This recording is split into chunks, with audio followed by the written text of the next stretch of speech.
இந்த கோணி பைகளில் தான் வந்து இந்த பணங்கள்லாம் ஒவ்வொரு எஸ்ஆர்ஓ ஆஃபீஸ்ல இருந்தும் வந்து போகுது அப்படின்னு சொல்லி கோணி பைனா சாக்கு பை இல்லையா? சாக்கு பை ஏன்னா அந்த சுகர் இப்போ எஸ்என்ஜே சுகர்ஸ்ன்னு இருக்கு. அது ஏன் எஸ்என்ஜே? அது அவங்க தான் அந்த மூத்த குடும்பத்துக்கு சொந்தமான கோணி பைகள். அதெல்லாம் சில நேரத்தில் தற்செயலாக வந்து போலீஸ் பார்க்குறாங்க எஸ்என்ஜேன்னு கோணி மூட்டையில் போகிறதுனா என்ன நினைக்கிறாங்கன்னா அது விட்டுறாங்க, மூத்த குடும்பத்துக்கு சொந்தமான மூட்டை அப்படின்னு சொல்லி.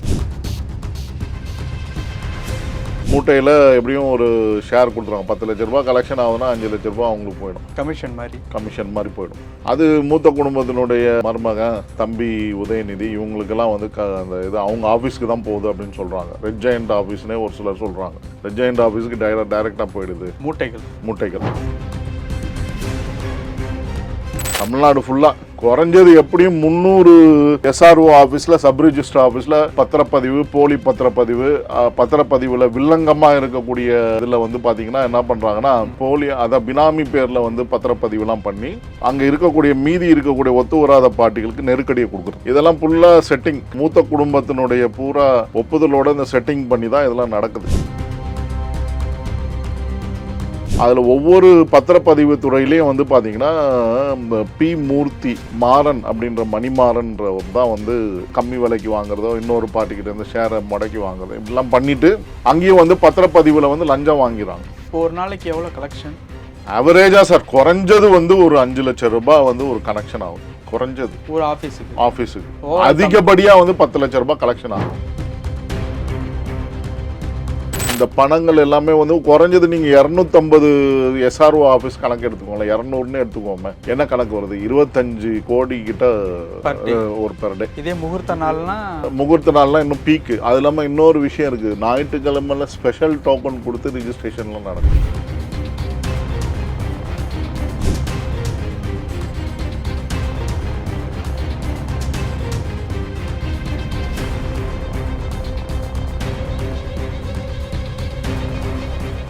ரியல் ஒன் நேயர்களுக்கு வணக்கம். இன்று நம்மளுடைய நேர்காணலுக்கு அரசியல் விமர்சகரான திரு சரவண பெருமாள் அவர்கள் இணைஞ்சிருக்காங்க. சார் வணக்கம்.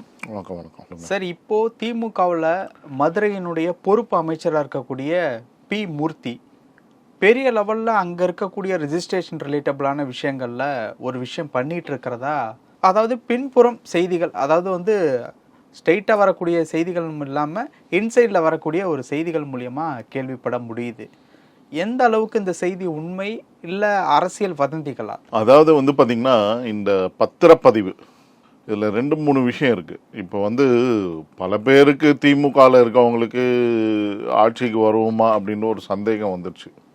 ஏன்னா அவங்களுக்கே மனசில் உறுத்தல் இருக்குது, மக்கள் வந்து கொந்தளிச்சு போயிருக்காங்க அப்படின்னு. இவங்க வந்து பெண் நிறுவனத்தை வச்சு ஒரு சர்வேவை போட்டுக்கிட்டே இருக்காங்க. 50% வந்துடும், 50% வந்துடும். ஒரு சில நேரத்தில் அப்படியே ஸ்ட்ராட்டஜியை மாற்றி 100 தொகுதிகளில் அதிருப்தி இருக்குது அப்படின்ற மாதிரிலாம் ஸ்டேட்மெண்ட் எல்லாம் விட்றாங்க. பெண் நிறுவனத்துக்கு கீழே வந்து கிட்டத்தட்ட ஒரு சின்ன சர்வே கம்பெனிகளை அமைச்சு, இவங்களே அமைச்சு அந்த யூடியூப் கம்பெனிகள் எல்லாம் சேர்ந்து என்ன பண்ணுறாங்கன்னா ஒரு சர்வே ரிப்போர்ட் மாதிரி போட்டுக்கிட்டே வராங்க. அது இல்லாமல் வந்து இந்த ஆட்சிக்கு பல வகையில் வந்து நெருக்கடி வந்துக்கிட்டே இருக்குது. இப்போ KN நேரு நம்ம மேட்ரு நம்ம பேசினோம் தெளிவாக. கிட்டத்தட்ட எப்படி போட்டாலும் 800 கோடி ரூபாய், 888 கோடி ரூபாய் கணக்கு சொன்னாலுமே குறைஞ்சது எப்படியும் வந்து 300 கோடி ரூபாய்க்கு வந்து அங்கே வந்து வேலை வாய்ப்பு தரேன்னு சொல்லி 10 லட்சத்துலேருந்து 15 லட்சம் 20 லட்சம் அப்படியே ஆளுக்கு ஏற்ற மாதிரி வாங்கியிருக்காங்க. இப்போ புதுசாக வந்திருக்கிற பூதம் என்னென்னா, பத்திரப்பதிவு துறை வந்து தமிழ்நாடு முழுக்க வந்து 500க்கு மேற்பட்ட 567 இருக்குது. அதில் ஒவ்வொரு பத்திரப்பதிவு துறையிலையும் வந்து பார்த்தீங்கன்னா பி மூர்த்தி, அந்த மதுரை கிழக்கு அவர் மினிஸ்டர், அவர் என்ன பண்ணுறாருன்னா குறிப்பிட்ட அவர் ஆரம்ப கட்டத்தில் 2021 வெற்றி பெற்று அமைச்சராக வந்த பிற்பாடு மாறன் அப்படின்ற மணிமாறன்றவர் தான் வந்து இவங்க என்னன்னா ஒவ்வொரு இதுலேயும் வந்து வாரம் கலெக்ஷன் வந்து 10 லட்ச ரூபாய் வரணும் அப்படின்னு டார்கெட் பண்ணி இன்றைக்கி வந்து நாள் கணக்கில் கலெக்ஷன் 5 லட்ச ரூபாய் குறைஞ்சது வந்து ஒரு ரிஜிஸ்ட்ரேஷன் ஆஃபீஸ்லேருந்து கலெக்ஷன் இவங்களுக்கு கப்பங்கட்டி ஆகணும். மதுரை சைடில் மதுரையில் இல்லை 500 இதில் இருந்தோம்.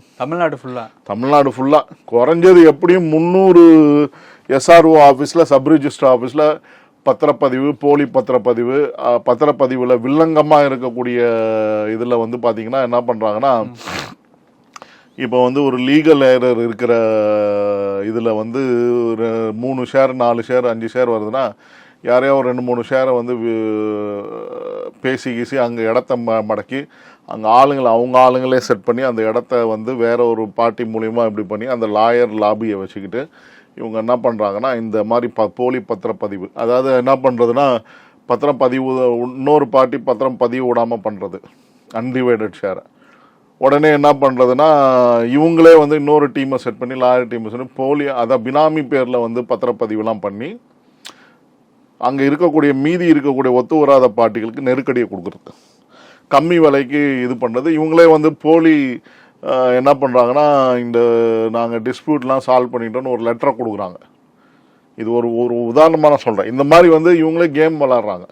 இதெல்லாம் ஃபுல்லாக செட்டிங், மூத்த குடும்பத்தினுடைய பூரா ஒப்புதலோட இந்த செட்டிங் பண்ணி தான் இதெல்லாம் நடக்குது. இது வந்து என்னன்னு கேட்டிங்கன்னா இப்போ தமிழ்நாட்டில் ஒரு காமெடி ஒன்று நடக்குது.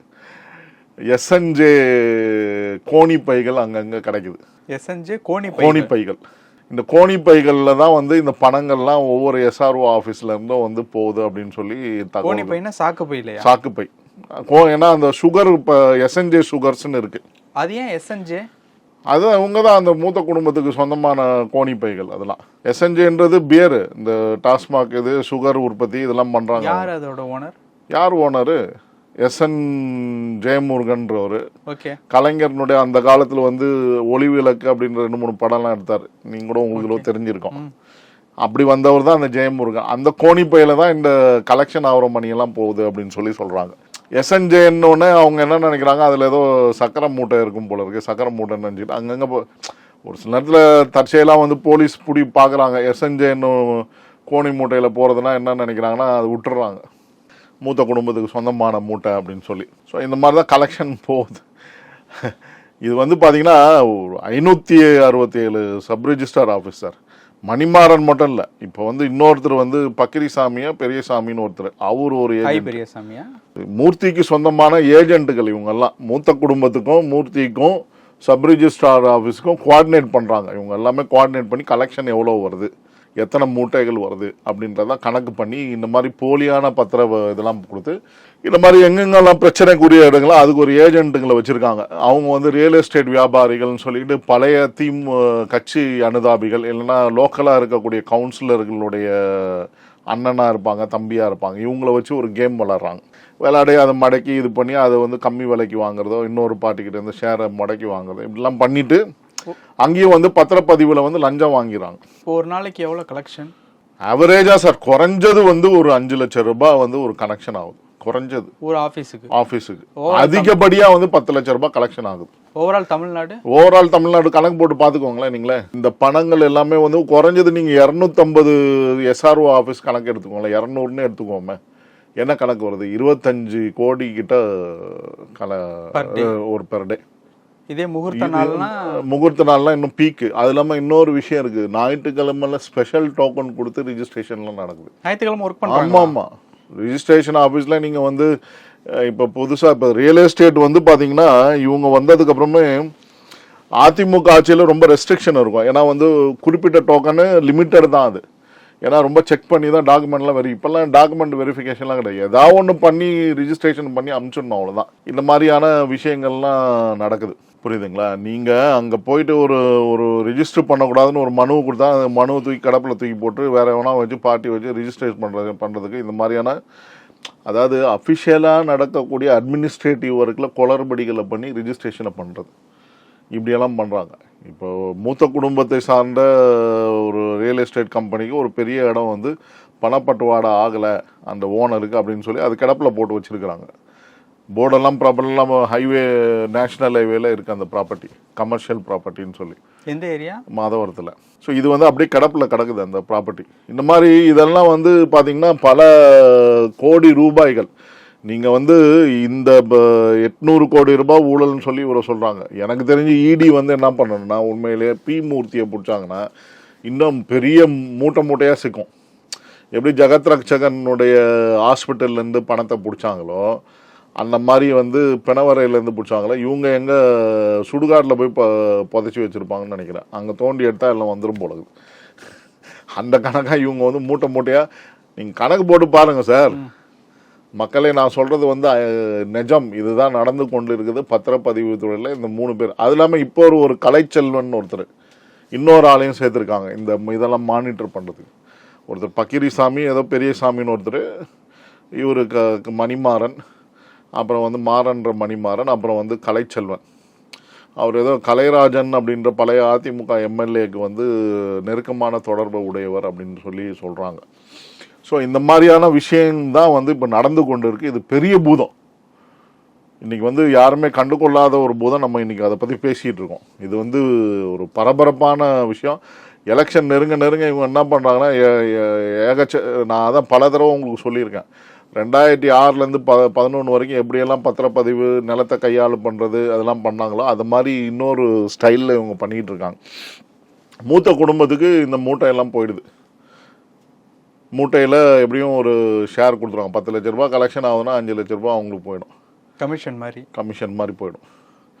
அது மூத்த குடும்பத்தினுடைய மருமகன் அப்படின்னு, அது இல்லாமல் தம்பி உதயநிதி, இவங்களுக்கெல்லாம் வந்து அந்த இது அவங்க ஆஃபீஸ்க்கு தான் போகுது அப்படின்னு சொல்கிறாங்க. ரெட் ஜெயண்ட் ஆஃபீஸ்னே ஒரு சிலர் சொல்கிறாங்க. ரெட் ஜெயண்ட் ஆஃபீஸுக்கு டைரெக்டாக போயிடுது மூட்டைகள். என்ன சார் சிரிக்கிறீங்க? இல்லை, மூட்டை இது என்ன சிவாஜி படத்தில் வரும்ல, மூட்டைகள்லாம் ஒரு இடத்துல அடுக்கி வைப்பாங்கல்ல, அந்த மாதிரி சொல்லிட்டு இருக்கீங்க. அப்படிதான் சார். வேற எப்படி கேஷா வர்றது? என்ன இது என்ன டிஜிட்டல் டிரான்சாக்ஷன் பண்ணிட்டு இருக்காங்க? பண்ணா மாட்டிக்குவாங்களா? ஆமா, எப்படி பண்ண முடியும்?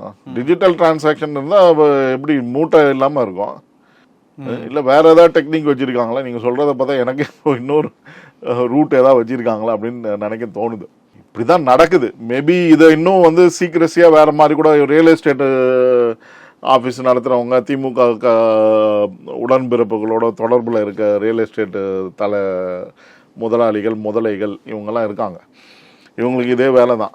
எப்படி இடத்த மடக்குது, எப்படி கம்மி விலையில் வாங்குது, எவன் வீட்டில் பிரச்சனை நடக்குது, இதெல்லாம் வந்து இது பண்ணுறது தான் உங்கள் வேலை. அந்த மாதிரி பாதிக்கப்பட்ட பல குடும்பங்கள் இதனால் பாதிக்கப்பட்டிருக்கு. நீங்கள் பட்டா ஒரு விஷயம் சொல்கிறேன் சார். ஒரு ரிஜிஸ்ட்ரேஷன் ஆஃபீஸில் ஒரு பட்டா இது ரிஜிஸ்ட்ரேஷன் போனீங்கன்னா ஒரு டாக்குமெண்ட்டை கொடுக்குறாங்கன்னா அதை உடனே அப்லோட் பண்ணணும். அப்லோடே ஆகிறது கிடையாது. பட்டா கொடுத்துட்டான்னு ஒருத்தர் வராரு, நம்மளுக்கு தெரிஞ்சு ஒருத்தர் வந்தார் நேற்று, பார்த்தீங்கன்னா அது அப்லோடே ஆகலை ஆன்லைனில். அது எப்படி? அப்போ ஒப்புகை சீட்டுன்னு எதுக்கு கொடுக்குறீங்க? ஒப்புகை சீட்டு வந்து அது ஆன்லைனில் ஏற்ற வேலை தான். அப்போ கொரி இது வேற ஒரு சொல்லிக்கிறாங்க. நாங்கள் தரமாக வந்து விசாரணை கிளாரிஃபைன்னு போட்டு பொய்யான இதெல்லாம் செய்கிறது. இதில் வந்து குறிப்பாக வந்து பார்த்திங்கன்னா இப்போ இந்த சவுகார்பேட்டில் ஒரு பிரச்சனைலாம் ஏற்கனவே நம்ம பேசியிருக்கோம். இங்கே இருக்கக்கூடிய முதலமைச்சர் PK சேகர் பாபு அவர் கண்ட்ரோலில் ஒரு இடம் பிரச்சனையில் ஓடிட்டுருக்கு. அங்கே சவுகார்பேட்டில் இருக்கக்கூடிய சார்பதிவாளர் வந்து இதில் வந்து உடந்தையாக இருக்காங்க, அவங்களும் வந்து கேம் விளாட்றாங்க அப்படின்லாம் தகவல்கள் வருது. அந்த மாதிரி பேர் காஞ்சனாவோ சுகன்யாவோ இந்த இவங்கெல்லாம் வந்து இவங்களுக்கு வந்து மூத்த குடும்பத்துக்கு துணையாக நிற்கிறாங்க. அவங்களுக்கு நாளைக்கு ஆட்சி மாற்றம் வந்தால் வேலை போயிடுன்ற கணக்கில் கமிஷன் வருது. என்னெல்லாம் கிட்டத்தட்ட 20 வருஷம் உழைச்சி சம்பாதிக்க வேண்டிய பணம்லாம் இப்போ வருது அப்படின்னு நினச்சி நிறைய சார்பதிவாளர்கள் வந்து இது மூத்த குடும்பத்துக்கு துணையாக நின்று வேலை செஞ்சிட்டு இருக்காங்க. இது வந்து மிகப்பெரிய பூதம் இப்போ வெளியில் வெடிச்சிருக்கு. அது வந்து நம்ம ரியல் ஒன் நியூஸ் வாயிலாக நம்ம சொல்லிக்கிட்டு இருக்கோம். நிறைய இடத்துல இருந்து தகவலை சேகரித்து தான் நம்ம சொல்கிறோம், சும்மா ஒன்றும் சொல்லல. பல பத்திரிகையாளர்கள், சமூக ஆர்வலர்களுக்கு அவங்கக்கிட்டேருந்து வர தகவல்கள்லாம் இப்படி தான் வருது. மூட்டையாக போகுதுன்றாங்க. ஆச்சரியமாக இருக்குது. ஒருத்தர் சொல்கிறார், ஓப்பனாக ஒரு பத்திரிகையாளர் சொல்கிறார், நம்ம நண்பர், 10 லட்ச ரூபாய் இன்றைக்கி சிட்டிக்குள்ளே இருக்க அனைத்து சார்பாக குறைஞ்சது 10 லட்ச ரூபாய் இல்லாமல் ஒரு மூட்டையாக போயிட்டுருக்கு டெய்லியாக அப்படின்னு சொல்கிறார் அவர். இதெல்லாம் எங்கே கடைசியில் போனால் மூத்த குடும்பத்துக்கு தொடர்புடையது அப்படின்றதான். இதை தோண்டினாங்கன்னா இடி வந்து இன்றைக்கி வந்து இந்த ஆட்சியை க்ளோஸ் பண்ணிடலாம். கடைசியில் வந்து எலெக்ஷன் நடக்கிறதுக்கு இன்னும் 2-3 மாதம் தான் இருக்குது. எல்லாம் திருப்பூரங்குன்றம் பிரச்சனை, LTT பிரச்சனை, எண்ணெய் ரெய்டு, பல இடங்களில் வந்து தீவிரவாதத்துக்கு ஆதரவாக இந்த அரசாங்கம் செயல்படுதுன்றதான் 89 வந்து மைனாரிட்டி அரசாங்கமாக இருந்த 41 MP வச்சுக்கிட்டு காங்கிரஸ் சப்போர்ட்டோட இருந்த ஆட்சி வந்து இந்த ஆட்சியை கலைச்சாங்க. ஏன்னா இங்கே இருக்கக்கூடிய தேசத்தினுடைய செக்யூரிட்டி சீக்ரெட்ஸ்லாம் LTTக்கு கொடுத்தாங்க அப்படின்னு சொல்லி அந்த ஒரு காரணம். அதே போன்று தான் இப்போ இதுவும் நடந்துக்கிட்டு இருக்கீங்க. தமிழ்நாடு அரசாங்கமும் எல்லா இன்ஃபர்மேஷனும் வெளியே போகுது, இங்கே என்ன நடக்குது, இந்த ஆட்சி எப்படி அப்படின்றதெல்லாம். அதனால் இந்த ஆட்சி வந்து பார்த்திங்கன்னா டிஸ்மிஸ் செய்யப்பட வேண்டிய ஆட்சி தான். இந்த மாதிரி அவலம் பார்த்தீங்கன்னா எவ்வளோ ஊழல் நடக்குது. ஏற்கனவே ஜெயலலிதா அம்மையார் வந்து 2011 சட்டம்லாம் போட்டாங்க. அப்படி இருந்தும் இவங்க வந்து இப்போ இந்த ஆட்சியில் வந்து திமுக வந்து கொள்ளை அடிக்கிறாங்க. இதில் வந்து இவர் ஏஜென்ட்டுகளை செட் பண்ணி இந்த 3 பேர் தான் இப்போதைக்கு வந்திருக்கு. இன்னும் எத்தனை பேர் ஏஜென்ட்டுகளாக இருக்காங்க, அந்த பணப்பட்டுவாடா மூட்டைகளை அனுப்புறது செய்கிறது அப்படின்றது தெரியல நம்மளுக்கு. ஓகே, பல விஷயங்கள் பேசணும். நேரத்துக்கு ரொம்ப நன்றி சார்.